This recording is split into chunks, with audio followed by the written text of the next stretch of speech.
성도님들, 확실하게 보이는 것과 또 손에 잡히는 것, 이거와는 반대로 보이지 않고 희미하고 손에 잡히지 않는 것, 이 둘 중에 우리에게 선택하라고 한다면 일반적인 사람들은 당연히 보이는 것, 손에 잡히는 것, 확실한 것을 선택할 겁니다.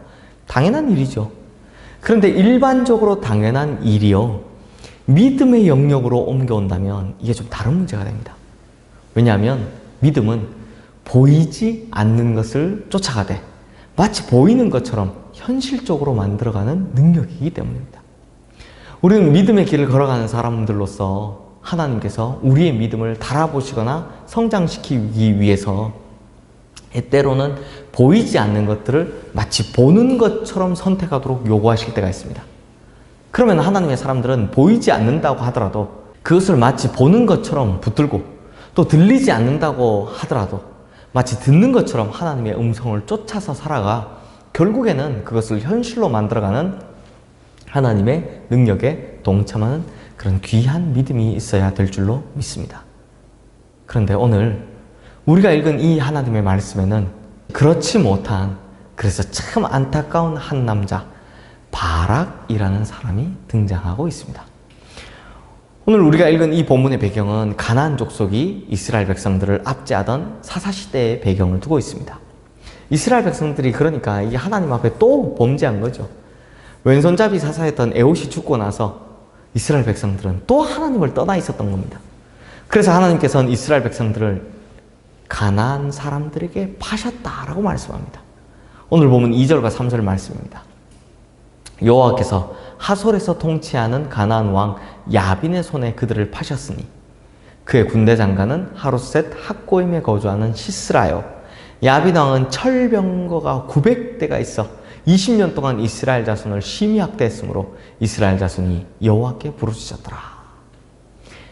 그때 이스라엘 백성들은 이제 가나안 왕 야빈과 그의 군대 장관 시스라의 압제에 못 이겨서 하나님 앞에 이제야 부르짖게 되었다는 겁니다. 그러자 하나님께서 여선지자인 드보라를 세워주십니다.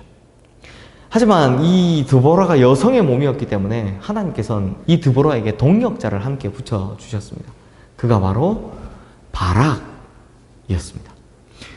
드보라는 하나님의 부르심을 받고 바락에게 사람을 보내서요, 드디어 바락을 만나게 되는데요, 그때 드보라가 바락에게 하나님의 말씀을 전하게 됩니다. 6절과 7절 말씀입니다.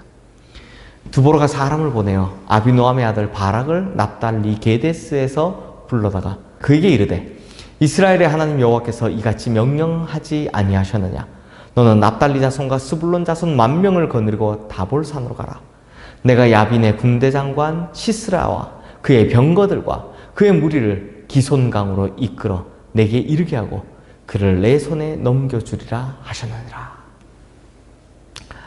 그런데 이 하나님의 말씀을 쭉 전하는 드보라의 이야기를 듣고 있는 바락이요, 참 의외의 반응을 합니다. 8절 말씀입니다. 바락이 그에게 이르되 만일 당신이 나와 함께 가면 내가 가려니와 만일 당신이 나와 함께 가지 아니하면 나도 가지 아니하겠노라 하니. 그러니까 이게 무슨 말이냐면 바락이요, 드보라를 절대적으로 신뢰하고 있는 겁니다. 그래서 드보라 말을 믿는데요, 그러다 보니 드보라 당신이 가면 내가 가고 드보라 당신이 안 가면 나도 안 가겠습니다, 이렇게 이야기를 한 겁니다.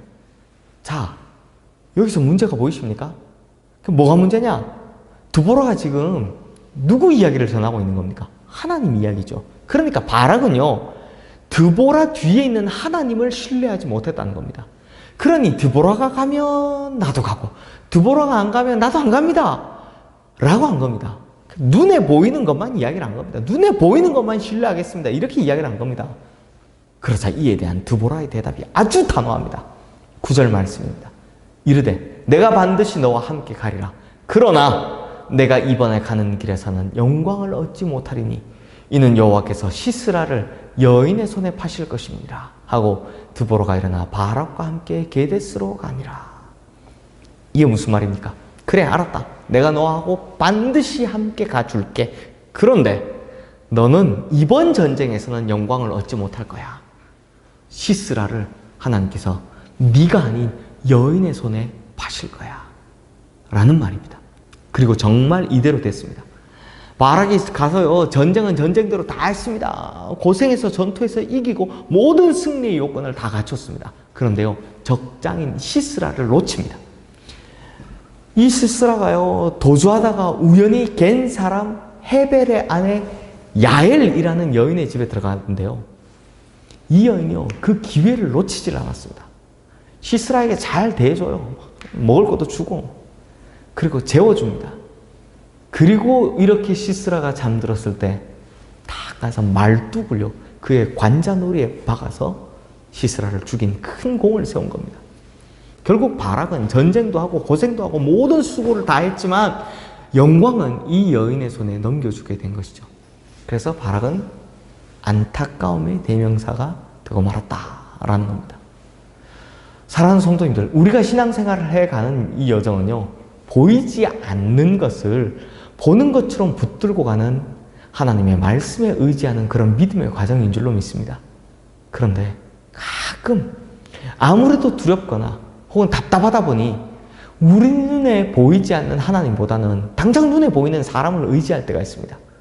오늘 본문의 이 바락이라는 사람처럼 눈에 보이는 드보라는 신뢰했지만 보이지 않는 하나님을 신뢰하지 못했던 것처럼 말입니다. 사랑하는 성도님들, 기왕에 수고하는데, 기왕에 애를 쓰는데, 기왕에 열심히 싸우는데, 그렇다면 영광도 우리가 얻어야 하지 않겠습니까? 그러려면 우리는 철저히 보이지 않는 하나님을 의지해야 하는 것입니다. 우리가 신앙생활을 수십 년 해가면서 교회 봉사도 많이 하고 수고와 노력도 많이 하는데, 기왕에 그렇다면 하나님께서 우리에게 주신 영적인 것에도 눈을 뜨시길 바랍니다. 그래서요, 그 받을 영광이 반드시 우리의 것이 되는 그런 은혜 입으시는 우리 성도님들 되시길 바랍니다. 보이는 사람 의지하고 그 사람한테 잘 보이느라 보이지 않는 하나님을 놓쳐버리는 그런 어리석음을 범하지 마시고 꼭 하나님만을 붙들고 의지하셔서 수고와 노력에 따른 그 모든 영광을 다 취하게 되시는 우리 성도님들 되시기를 주님의 이름으로 축원합니다. 기도하겠습니다. 하나님, 사람이 참 단순해서 위기가 오고 또 답답해지면 또 어려워지면 당장 눈에 보이는 것들을 쫓아가기 바쁩니다. 그래서 눈에 보이는 사람을 의지하기가 쉽죠. 그러나 우리는 바로 그 너머에 계신 하나님을 먼저 찾고 하나님을 먼저 보게 하여 주시옵소서. 그래서 보이는 것이 아닌 보이지 않는 하나님을 잘 믿고 따름으로 수고와 노력, 그 이후에 따라오는 그 큰 영광을 우리가 직접 누리게 되는 은혜 가운데 살아가게 하여 주시옵소서. 예수 그리스도 이름으로 기도드리옵나이다. 아멘.